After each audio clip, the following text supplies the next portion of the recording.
एस10 channel के खास मुलाकात कार्यक्रम में आप सभी दर्शकों का स्वागत है। हम रोज शहर की एक नई शख्सियत से आपको रूबरू कराते हैं। आज इसी श्रृंखला में हमारे साथ साहित्यकार और राष्ट्रीय मंचों पर कविताएं पढ़ने वाले भाई अतुल कनक जी हैं। अतुल कनक जी से हम जानेंगे इनकी शिक्षा दीक्षा के बारे में, ये कहाँ से हैं, काव्य की प्रेरणा इनसे कहाँ से मिली और साथ ही ये इनका व्यवसाय किससे जुड़ा हुआ है। आइए जानते हैं हम साहित्यकार अतुल कनक जी से। अतुल जी, आपका हमारे स्टूडियो में बहुत बहुत स्वागत है। नमस्कार दिनेश जी, आभारी हूँ एस10 परिवार का कि मुझे बात करने का मौका दिया दर्शकों के साथ। अतुल जी, आपकी शिक्षा दीक्षा कहाँ से हुई और आप किस व्यवसाय से जुड़े हैं? मेरी शिक्षा दीक्षा सारी कोटा से ही हुई है। कोटा के पास एक छोटा सा कस्बा है रामगंज मंडी। रामगंज मंडी का मेरा जन्म है। पिता उस समय वहाँ पर सरकारी नौकरी में थे और शिक्षा के बाद मेरा जो व्यवसाय है एक छोटी सी सरकारी नौकरी है। छोटी सी कह रहा हूँ क्योंकि नौकरी कोई सी भी हो छोटी होती है। अतुल जी, आपने काव्य लेखन की यात्रा कब से प्रारंभ की? मैं कुछ लोगों को अतिरंजना लग सकती है, ये बड़ी बात लग सकती है, लेकिन 13 साल की उम्र में अखिल भारतीय कवि सम्मेलनों में काव्य पाठ करने लग गया था। दरअसल मेरी माँ श्रीमती प्रेमलता जैन, वो खुद हिंदी और राजस्थानी की एक सामर्थ्यवान कवियत्री हैं। और जब मेरा बचपन था, मतलब मैं टीन एज में भी नहीं पहुंचा था, 13 ईयर्स तो टीन एज की प्रारंभावस्था होती है, उसके पहले से मैं देखता था कि मेरे घर में कविता का माहौल है। उस ज़माने के जितने बड़े बड़े लोग थे, चाहे स्थानीय स्तर पर हों, शिव कुमार शिव, जगदीश सोलंकी, जमुना प्रसाद ठाड़ा और इन तमाम प्रेम जी प्रेम, तमाम किस्म के लोग मेरे घर पर नियमित रूप से आते थे। मेरी माँ को बहन जी कहा करते थे और उनके संपर्क के कारण, चूँकि संपर्क का परिचय धीरे धीरे बड़ा होता चला जाता है, तो शरद जोशी, के.पी. सक्सेना, मन्नूलाल शील, जिनके एक नाटक किसान को पृथ्वीराज कपूर ने 100 बार खेला है, इस तरह के लोग भी परिवार में लगातार आते चले गए। तो जब घर के आसपास कविता का माहौल देखा तो वो शायद मन में कहीं रच बस गया और एक छोटी सी तुकबंदी मैंने 6ठी क्लास में की थी और उसके बाद मेरे साथ वालों ने मुझे प्रेम दिया, कोटा के बड़े कवियों ने प्रेम दिया और मंच के मौके दिए और 13 साल की उम्र से मैं कवि सम्मेलन करना शुरू कर चुका था। अतुल जी, आपको काव्य लेखन की प्रेरणा कहाँ से मिली और कब मिली? मैंने बताया अभी जैसा बताया कि मेरी माँ खुद एक कवियत्री हैं। दरअसल मेरे अपने जीन्स में, अपने गुणसूत्रों में कहीं पिछली पीढ़ियों के भी वो हैं। मेरे मामा भजन लिखा करते थे और उस समय उन्हें जैन भजन सम्राट कहा जाता था। उनके जो अंकल थे वो भी कविता लिखते थे, तो शायद मेरे ननिहाल पक्ष से मेरी तरफ कविता का गुण आया। अब जब माँ को कविता करते हुए देखा, हालांकि माँ ने कभी अपनी तरफ से ये नहीं कहा था कि कविता लिखना, लेकिन जब घर में माहौल बनते हुए दिखता है तो होता है ना कि आप अपने आसपास जिस तरह का माहौल देखते हो, वो माहौल आपको कहीं ना कहीं आपके मन को छूता है। तो माँ से कह लूँ कि मुझे प्रेरणा मिली, आसपास के माहौल से प्रेरणा मिली और शहर से प्रेरणा मिली। आप साहित्य के क्षेत्र में गुरु किसे मानते हैं? जिसने भी मुझे सिखाया, साहित्य के क्षेत्र में नहीं, जीवन में भी, मैं जिससे मुझे थोड़ा सा भी सीखने को मिला, मैं उसे अपना गुरु मान लेता हूँ। वैसे हाथ पकड़कर कविता लिखना मुझे किसी ने भी नहीं सिखाया। आपने किस विधा में साहित्य सृजन किया? शुरुआत मेरी हुई कविता से जी। छोटी छोटी पहली कविता तो एक बहुत बचकानी सी कविता थी, जब कभी भी मैं स्वतंत्र बैठा था, जो 12-13 साल की उम्र में छपी थी। उस ज़माने में कोटा नगर निगम में एक बाल कक्ष हुआ करता था, तो मैं उसमें पढ़ने जाता था और वहीं पर एक कविता थी, जब कभी भी मैं स्वतंत्र बैठा होता, सोचता काश में भी एक नदी होता। ये उस समय राष्ट्रदूत नाम का एक अखबार है, वो उस वक्त बहुत चलता था, उसमें छपी। तो मेरी कविता की जो यात्रा की शुरुआत हुई वो छंदबद्ध कविताओं से, जिन्हें हम गीत कहते हैं, गीत से हुई। फिर गीत मैंने जब कुछ मंचों पर पढ़े और वाह वाह का शोर उठा, तो कुछ लोगों ने कहा कि अगर अतुल कनक इस उम्र में 13-14 साल की उम्र में इस तरह के गीत पढ़ेगा तो क्या बड़े कवि, जिनमें उन्होंने नीरज और बाल कवि बैरागी का भी नाम लिया, कि वो क्या भाड़ झोंकेंगे, तो ये किसी और के लिखे गीत पढ़ता है। तो उसके बाद हुआ ये कि मैंने अपनी विधा में स्विच किया और मैं व्यंग पढ़ने लगा। उन व्यंगों को लेकर, और चूंकि छोटा तो था ही, प्रेम जी प्रेम का मेरे साथ भरपूर था, तो लोग ये कहने लगे कि प्रेम जी प्रेम लिखते हैं। तो मैंने फिर अपनी विधा को थोड़ा सा स्विच किया, और मैं ये मानता हूँ कि मैं राष्ट्रभक्ति की और जिसे ओज और करुण उसकी कविताएं हैं वो कविताएं कहने लगा। लेकिन मैं ये नहीं कहता कि वो लोग थे, ये कहीं प्रकृति का ही कोई निर्देश था कि मैं अपनी धारा को पकड़ने लगा। उसके बाद धीरे धीरे मैं अखबारों में कॉलम लिखने लगा, व्यंग लिखने लगा, गद्य लिखने लगा। और अचानक एक दिन ऐसा हुआ कि मैं रामपुरा में एक मित्र के छोटे भाई की अंत्येष्टि से लौट रहा था, और चंबल के किनारे गया तो मुझे लगा चंबल के घाट मुझसे कुछ कहना चाहते हैं। तो मैंने वहाँ से आकर और एक लेख लिखना शुरू किया था, पर पता नहीं कैसे वो उपन्यास में बदल गया, जुण यात्रा उपन्यास, जिस पर मुझे फिर बाद में साहित्य अकादमी पुरस्कार भी मिला।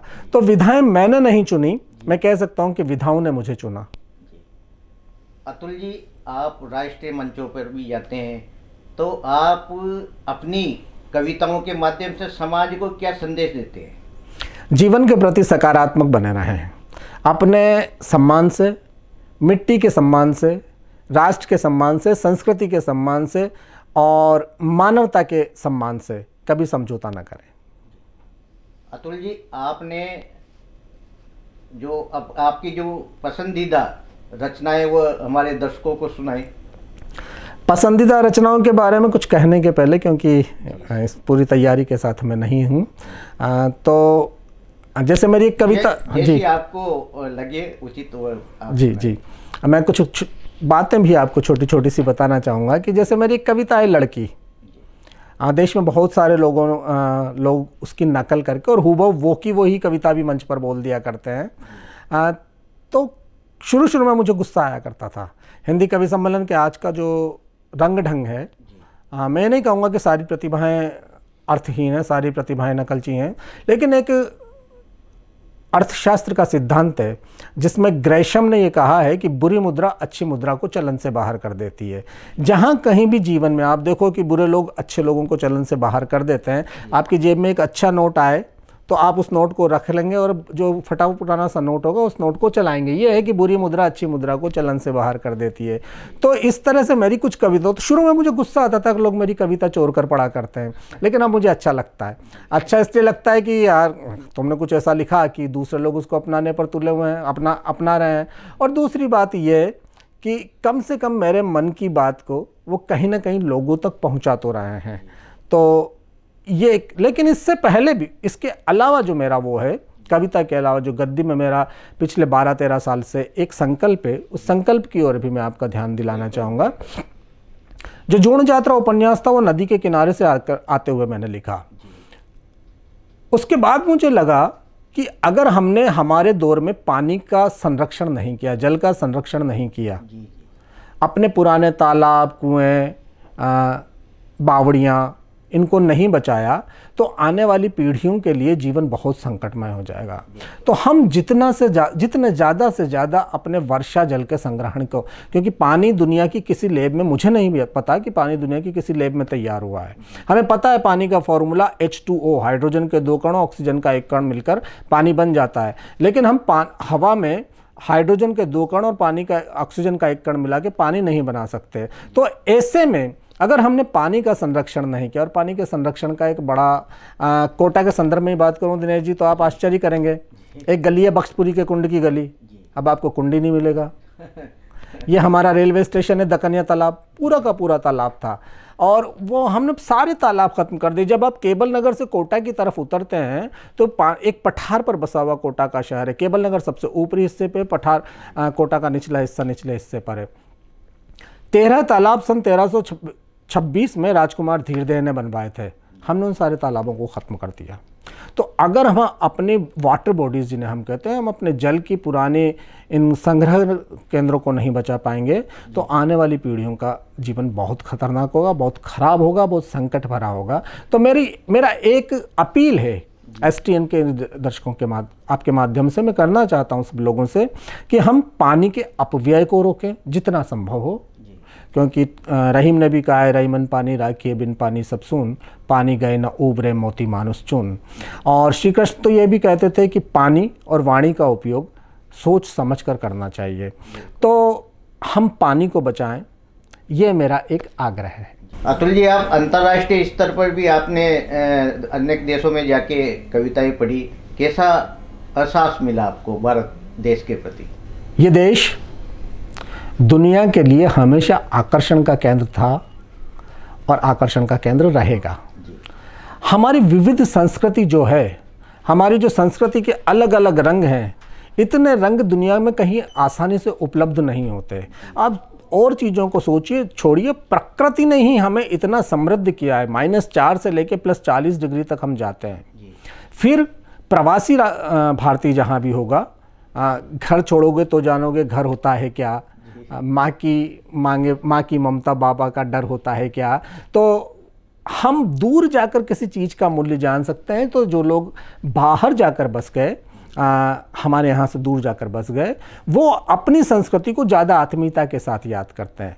तो प्यार खूब मिला, लोग अपने देश की बारे में जानना चाहते हैं। और एक और विशिष्ट बात पिछले कुछ दिनों में विकसित हुई है, कुछ दशकों में विकसित हुई है, हमारी जो माइथोलॉजिकल पौराणिक संपन्नता है, पौराणिक समृद्धि है, उसके बारे में भी नए तरीके से हमारा जो विदेशी युवा है वो जानना चाहता है। विदेशी ही नहीं, देशी युवा भी वहाँ के बारे में जानना चाहता है। तो ये एक अच्छी सी चीज़ हुई है कि जो लोग जिनके बारे में ये पता है कि, या ये गलतफहमी भी है कि थोड़ा सा जानते समझते हैं, तो भीड़ उनके आसपास इकट्ठा हो जाती है और उन्हें जानने, उन्हें सुनने के लिए सम्मान देती है। अतुल जी, मौलिक कृतियाँ आपकी कौन सी है, बताएं। मेरी पहले कविता थी पहली किताब थी गीत संग्रह, पूर्विया नाम से छपी थी। एक व्यंग संग्रह है चलो चूना लगाएं। राजस्थानी में 2 उपन्यास हैं, एक कृष्ण की जीवनी को लेकर है, छेकड़ लो रास यानी अंतिम रास, इसके बारे में भी बहुत मज़ेदार चीज़ें बताऊंगा आपको। एक जून यात्रा है। कुल 10 किताबें हैं। इनमें से एक किताब है अंतिम तीर्थंकर, वर्धमान महावीर के जीवन को लेकर लिखा गया है और कुछ रोचक संयोग भी इससे जुड़े हुए हैं। जब ये किताब मेरे मन में आई तो बहुत पवित्र सी भाषा मेरे मन में चल रही थी, लेकिन कागज़ पर नहीं उतर पा रही थी। तो मैंने एक दिन अचानक ये संकल्प ले लिया कि जब तक ये किताब मेरे कागज़ पर उतरना शुरू नहीं होगी, मैं भोजन नहीं करूँगा। दिनेश जी, 4 या 5 दिन 7 दिन बीते होंगे और किताब ने आकार लेना शुरू किया और शुरुआती 4-5 पेज ही इतनी पवित्र भाषा आई, इतनी प्रांजल भाषा आई कि मुझे लगा कि जिस तप को समझने के लिए मैं छोटी सी साधना कर रहा हूँ, इसने कहीं मेरी मदद की है। तो मैंने संकल्प ले लिया कि जब तक ये उपन्यास पूरा नहीं होगा तब तक मैं अन्न ग्रहण नहीं करूँगा। और परमात्मा ने मुझे ये शक्ति दी, विधाता ने मुझे शक्ति दी कि 550 दिन पूरे बिना अन्न ग्रहण किए मैंने उस उपन्यास को लिखा। वो उपन्यास पूरा हुआ, छप भी गया वो अंतिम तीर्थंकर नाम से। हालांकि बीच में उसमें कुछ जिसे कहते हैं कि फिजिकल कॉम्प्लिकेशंस क्रिएट हुए, क्योंकि नमक इसमें बदन में नहीं जा रहा था। तो एक दिन ऐसा हुआ कि एक बड़ी पत्रिका ने, देश की ने, इंडिया टुडे ने मुझसे दिवाली विशेषांक के लिए कविता मांगी और मैं कविता वहीं टाइप करते हुए ज़मीन पर ही लेट गया। तो सुबह उठ नहीं पाया। मैं उन दिनों सोता भी ज़मीन पे था, तो मैं सोकर उठ नहीं पाया। मुझे लगा कि मुझे कहीं ना कहीं पैरालिसिस हो गया है। किसी तरह मुझे खड़ा किया, 4 कदम चला, फिर गिर गया। बाद में पता चला कि जो बॉडी का इलेक्ट्रॉनिक बैलेंस था वो कहीं ना कहीं वो हो गया, सोडियम की कमी हो गई थी। तो वो घर वालों ने खूब जिद भी की कि अब तो अपनी जान से मत खेलो। लेकिन मेरा वो जो संकल्प था कि 550 दिन मुझे नहीं खाना है, मतलब 550 दिन किताब पूरे होने तक मुझे अन्न ग्रहण नहीं करना है, तो वो मैं निभा पाया। ये शायद पिछले जन्म के पुण्य होंगे या माँ बाप का आशीर्वाद या आप जैसे दोस्तों का प्रेम होगा। एक मैंने निवेदन किया कि मेरा एक उपन्यास है छेकड़ लो रास, राजस्थानी में कृष्ण की जीवनी पर है। मेरे एक ही बेटी है संतान के नाम पर, और परिवार को उसके बाद मैंने बढ़ाने का संकल्प नहीं लिया। मैंने कह दिया कि मैं बस परिवार में अगर दूंगा, सुख देना है तो ये देगी, नहीं देना है। लेकिन आप जानते हैं कि हमारे भारतीय परिवारों में इस तरह के दबाव बहुत सारे पड़ते हैं। तो एक दिन मेरी मौसी ने किसी तरह से मुझसे कुछ कहा, तो मेरे मुँह से मैंने कहा कि अगर इसी तरह से परिवार का नाम चलता, पैटा होने से परिवार का नाम चलता, तो फिर मुझे तो मेरे दादा के दादाजी का तो नाम पता है, लेकिन उसके बाद कौन था, मैं किस कुल का चिराग हूँ, मुझे पता नहीं है। फिर मैंने कहा कि कौरव तो 100 थे, तो अगर बेटे से ही चलता तो धृतराष्ट्र की आंखों के सामने पूरा कुनबा खत्म नहीं होता। तो मौसी ने मेरी ने कहा कि वो तो कौरव थे, बुरे लोग थे, इसलिए ऐसा हो गया। अब ये मेरे मन में कहीं नहीं था। अचानक मेरे मुंह से देवी प्रेरणा से एक वाक्य निकला कि कृष्ण के भी 80 पुत्र थे और कृष्ण का कुनबा उनकी आंखों के सामने ही खत्म हो गया। तो अगर बेटे से कुल चलता है, ये कह के मैं तो शांत हो गया, रात को बिस्तर पर सोने चला गया। लेकिन जब मैं सोने चला गया तो मेरे मन में एक विचित्र सी बात आई। मैंने सोचा कि जिस महापुरुष ने अपनी बुआ के कुनबे को बचाने के लिए इतने सारे छल प्रपंच भी किए, इतने सारे उद्यम भी किए, क्या वो अपने परिवार को बचाने के लिए नहीं कर सकते? ये शायद आपको ध्यान होगा कि महाभारत के युद्ध में जब पांडवों के साथ कृष्ण मिलने के लिए गांधारी और धृतराष्ट्र के पास गए तो गांधारी ने श्राप दिया था कि नटवरनागर तेरी वजह से ही ये सारा का सारा है, तू चाहता तो इसको रोक सकता था। तो आज से ठीक 36 साल बाद जैसे मेरी आंखों के सामने मेरा कुनबा आज खत्म हुआ है, तेरी आंखों के सामने तेरा कुनबा खत्म हो जाएगा। श्राप था। तो क्या कृष्ण बचाने के लिए कुछ कर नहीं सकते थे? और वो तो अवतार थे, कुछ भी कर सकते थे। और अगर उनकी आंखों नहीं किया उनने, वहाँ तक ठीक है, लेकिन जिनकी आंखों के सामने उनके सकड़ पोते, लड़ पोते, सब सारे के सारे लकड़ पोते सब खत्म हुए, तो क्या कृष्ण को दुख नहीं हुआ होगा? मानव जीवन में थे तो ये दुख तो स्वाभाविक है। और अगर ये दुख हुआ तो वो क्या था जो उन्होंने गीता में कहा, ना हन्यते हन्यमाने शरीरे। तो मुझे ये लगा कि मानव जीवन, देवता होना बहुत आसान नहीं है। मानव होना ही आसान नहीं है तो देवता होना। तो किन किन दुविधाओं के साथ कृष्ण को आखिरी समय में क्या याद आया होगा? राधा याद आई, कि बलराम याद आए, कि सुदामा याद आया, या जीवन में जो कुछ उन्होंने किया, अर्जुन याद आया कि आखिरी समय में कृष्ण ने किसको याद किया? तो यही है उन सारी यादों का एक रास था, जिसे छेकड़ लो रास या अंतिम रास मैंने नाम दिया। अतुल जी, आप कवि सम्मेलनों में जाते, मंचों को सुशोभित करते हो, राष्ट्रीय स्तर पर भी अंतर्राष्ट्रीय स्तर पर भी। जो व्यंग्य आप पेश करते हो उसमें एक हंसी भी आती है अपने आप ही। आज जो फुहड़ता देखने को मिलती है, इस पर क्या कहेंगे आप? मैंने कहा, अपनी बात के प्रारंभ में ही कह दिया था कि अच्छी चीज़ों का आधिक्य कभी भी नहीं होता। कबीर अपने युग में अकेले थे, इसीलिए हम आज उनको याद करते हैं। तो बुरी मुद्राएं तो अच्छी मुद्रा को चलन से बाहर करने के लिए आती ही रहेंगी। लेकिन अगर आप जिम्मेदारी के साथ एक चीज़ हम मान लें, 2-4 हंसी, 2-4 तालियां भले ही हो जाएं, लेकिन समाज सम्मान जिन्हें देता है वो होते हैं जो अपनी जिम्मेदारी को, अपने धर्म को बहुत जिम्मेदारी के साथ निभाते हैं। तो हम जब व्यंग करें तो मजाक करने और मजाक उड़ाने के बीच में जो छोटा सा अंतर है, उस अंतर को हमें समझना होगा। और अगर हम नहीं समझेंगे तो फिर समय की जो वो है सुपारा जिसे कहते हैं कि सार सार साधु ऐसा चाहिए जैसा सूप सुभाए, सार सार को गही रहे थोता दही उड़ाए। वो एक गीत है फिल्मी कि मुझसे पहले कितने शायर आए और आकर चले गए। तो लोग भूल जाएंगे आपको, समय आपको याद नहीं रखेगा। समय के काल पर हस्ताक्षर करने हैं, काल की शिला पर अगर आपको हस्ताक्षर करने हैं तो आपको अपनी जिम्मेदारियों को बहुत समझदारी और दायित्व बोध के साथ निभाना पड़ेगा। अतुल जी, भारतीय सिनेमाओं में जो साहित्यकारों ने गीत लिखे आज जीवंत थे, ऐसे साहित्य आज नहीं लिखे जाते या लिखते भी है तो बहुत कम हैं। तो इस पर आप क्या कहोगे? नहीं, लिखना चाहिए। मैं ऐसा नहीं मानता कि नहीं लिखा जाता, लेकिन वही कि अच्छा कितने लोग लिखे। सिनेमा ने इतने सारे गीत दिए, उनमें से हमें कितने सारे याद हैं, जीवन दर्शन उनमें भी है। तो लिख अभी भी रहे हैं। और अब तो सोशल मीडिया ने एक ऐसा मंच हमको दे दिया कि सब सामने आ रहे हैं। तो अब वो जिसे कहते हैं कि डार्विन ने थ्योरी दी थी, सर्वाइवल ऑफ द फिटेस्ट, कि जो सबसे अच्छा कह पाएगा, जो सबसे अच्छी तरीके से। एक और चीज़ है, मीडिया की भूमिका इसलिए भी महत्वपूर्ण है, आप लोगों की भूमिका इसलिए भी महत्वपूर्ण है कि आप लोग किस तरीके से लोगों तक रचना धर्मिता को भी, सिर्फ खबरों को ही नहीं, लोगों की रचना धर्मिता को भी पहुंचाते हैं। कुछ लोग ऐसे होते हैं कि लिख लिया, लिख कर रख दिया, अब सामने ही नहीं आया तो जनता उसको कहाँ से उस तक पहुंचेगी। कुछ लोग ऐसे होते हैं कि लिखा भले ही बहुत कुछ नहीं, लेकिन खूब सारा प्रचारित इस तरह से किया तो विज्ञापन के उसमें थोड़ा से झांसे में एक बार तो आ जाते हैं चमक में, बाकी तो जो गुणवत्ता है वही बोलती है। तो ऐसे में लोग अपनी जिम्मेदारी, मैं बार बार इसी बात को कहता हूँ कि हम अपनी जिम्मेदारी को निभाएं। अतुल जी, आपको पुरस्कार भी मिले हैं, कौन कौन से पुरस्कार मिले आप हमारे दर्शकों को बताएं। दिनेश जी, आप लोगों का प्रेम, मेरे शहरवासियों का प्रेम, देश में मेरे श्रोताओं का प्रेम मेरे लिए जीवन का सबसे बड़ा पुरस्कार है। एक साहित्य अकादमी पुरस्कार होता है, देश के सबसे बड़े पुरस्कारों में होता है, वो भी संयोगवशात मेरे पास है। आज से करीब 12 साल पहले मुझे मिला था। और शहर ने बहुत सारे, मेवाड़ रत्न से लेकर सृजन साहित्य सम्मान तक बहुत सारे लोगों ने मुझे प्रेम दिया है। तो मुझे ये लगता है कि मेरे लिए सबसे बड़ा पुरस्कार ये है कि आज तक किसी ने मुझे यह नहीं कहा कि मेरी कलम के साथ मैंने बेईमानी की है या कहीं ना कहीं मैं अपनी जिम्मेदारी को निभाने में चूक गया हूँ। ये मेरे लिए बड़ा पुरस्कार है। बाकी जनता का प्रेम जिसे मिले वो वैसे भी किसी उसकी वो नहीं करेगा। मैं ऐसा नहीं कहता कि कोई पुरस्कार मेरे लिए छोटा हो जाता है।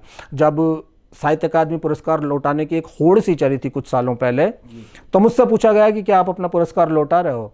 मैंने कहा ये पुरस्कार मेरे लिए जनता के प्रेम की तरह है, ये किसी की कृपा से नहीं मिला, ये मैंने अपने लेखन के स्तर पर अर्जित किया है। तो हर पुरस्कार, मेरे मोहल्ले की किसी संस्था ने तिलक लगाकर मेरा सम्मान करके एक नारियल दे दिया तो मेरे लिए वो भी महत्वपूर्ण है।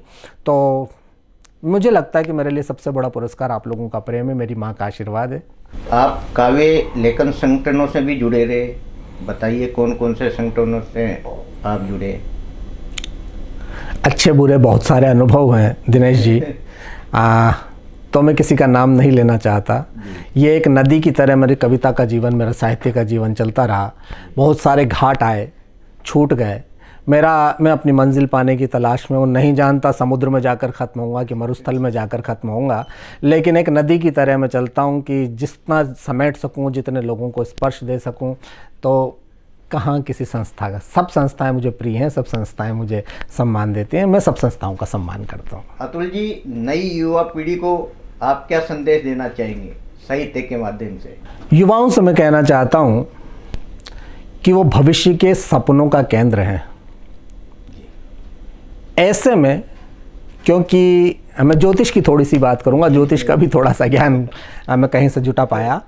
तो ये जो युवा उम्र है या खासकर जो टीन एज है, ये एज कहते हैं ज्योतिष में, दिनेश जी आप तो समझते होंगे कि केतु के प्रभाव में रहती है और केतु मनुष्य के मन को भटकाता है, उसके पाँव को भटकाता है। तो दोस्तों, इस भटकन पर, मैं ये नहीं कहता कि ये होगा नहीं, इस भटकन पर काबू पाएं, अपने लक्ष्य को निर्धारित करें और कल आपका है। हम देखेंगे, हम जो आज यहाँ बैठे हुए हैं आपको यूँ देखेंगे, आप सब लोगों को इस तरह से देखेंगे। आप जीवन में इतनी कामयाबी पाएं कि हम जैसे सारे लोग आप सब पर गर्व कर सकें। और निश्चित रूप से ऐसा होगा, क्योंकि भारत की युवा पीढ़ी ने, इस पीढ़ी ने भी जिस तरह से हमें गौरवान्वित किया, सुंदर पिचई से लेकर एक सामान्य युवा तक आप आ जाइए, जिस तरह का उसका IQ है, जिस तरह से हमारे कोचिंग के बच्चे बात करते हैं, तो किसी भी तरीके से हम बहुत उम्मीदों के साथ आपको देख रहे हैं। विज्ञान, साहित्य, संस्कृति, सब कुछ आप पर निर्भर है। मेरी शुभकामनाएं आपके साथ हैं। अतुल जी, एक रचना आप हमारे दर्शकों को सुनाएं। बिल्कुल बिल्कुल। एक लंबी सी रचना का जो चर्चित रचना है, अभी बालिका दिवस पर मेरा एक मित्र है बहुत अच्छा, डॉक्टर कुमार विश्वास, उसने भी उसको कोट किया है। मैं एक छोटी सी कविता, क्योंकि एक बच्ची मैंने देखी थी घुसते ही, तो किस तरह से बेटियां क्या हैं, बहुत सारे अपराध लड़कियों को लेकर होते रहते हैं। तो मैं कहानी के साथ इस कविता को सुनाता हूँ। कहानी है कन्हैया लाल जी सेठिया की। जलती हुई मोमबत्ती की लौ ने पिघलते हुए मोम से पूछा, जल तो मैं रही हूँ, फिर तू क्यों पिघल रहा है? तो मोम ने कहा था, कभी किसी को अपना समझकर दिल में बसाना, जब वो जलेगा तो तुम भी इसी तरह पिघलने लगोगे। एक चर्चित कविता है, चूँकि मेरी प्रतिनिधि कविताओं में मानी जाती है, तो मैं उस कविता को सुना देता हूँ, उसका एक अंश सुना देता हूँ। लड़कियाँ क्या हैं, मैं एक बेटी का बाप हूँ, इस नाते भी कह रहा हूँ। सुबह से स्निग्धता, ये कविता इसलिए भी लिखनी पड़ी, एक छोटी सी भूमिका मैं बता दूं कि कुछ ऐसी घटनाएं हुई जिन घटनाओं ने ये सोचने को मजबूर कर दिया कि हम नारी की मर्यादा को पुनर्परिभाषित करें। तब फिर मैंने एक कविता लिखी। सुबह से स्निग्धता, रात से गहनता, हवा से तरलता और खुशबू से विरलता लेकर नदी से समर्पण की एक बूंद उठाई होगी, इस तरह परमात्मा ने लड़कियां बनाई होगी। बहुत खूब। सुबह से स्निग्धता, रात से गहनता, हवा से तरलता और खुशबू से विरलता लेकर नदी से समर्पण की एक बूंद उठाई होगी, इस तरह परमात्मा ने लड़कियां बनाई होगी। लड़की यदि पत्नी है तो व्यक्तित्व का समर्पण है। लड़की यदि बहन है तो शुचिता का दर्पण है। लड़की यदि भाभी है तो भावना का भंडार है। मामी, मौसी या बुआ है लड़की तो स्नेह का सत्कार है। लड़की यदि काकी है तो कर्तव्य की साधना है। साथी है तो सुख की सतत संभावना है। बेटी है तो जाड़े की गुनगुनी धूप है। लड़की यदि माँ है तो परमात्मा का रूप है। हमारे वांग्मय कहता है कि दुनिया के पहले पुरुष हुए थे मनु, और मनु की पत्नी का नाम था श्रद्धा। श्रद्धा के क्रम की ये तेजस्वी श्रृंखला गंगा की अस्मिता ही यमुना की धारा है। आस्था के आंगन में सद को संजोए खड़ी दहलीज के देवत्व का अंतिम सहारा है। प्रेम की पराकाष्ठा है, त्याग का तपोवन है, समर्पण का सीमांत है, व्यथा के वैभव का वास्तविक वंश है। सच कहूं तो लड़कियां विधाता के कलश से पृथ्वी पर छलक गए अमृत का अंश है।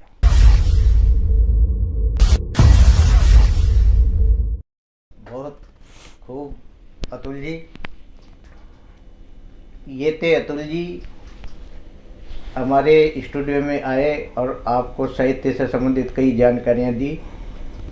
आप स्टूडियो में पधारे, बहुत बहुत धन्यवाद। धन्यवाद फिर से दिनेश जी आपका कि आपने दर्शकों से मिलने का मौका मुझे दिया। आप सबका बहुत बहुत धन्यवाद।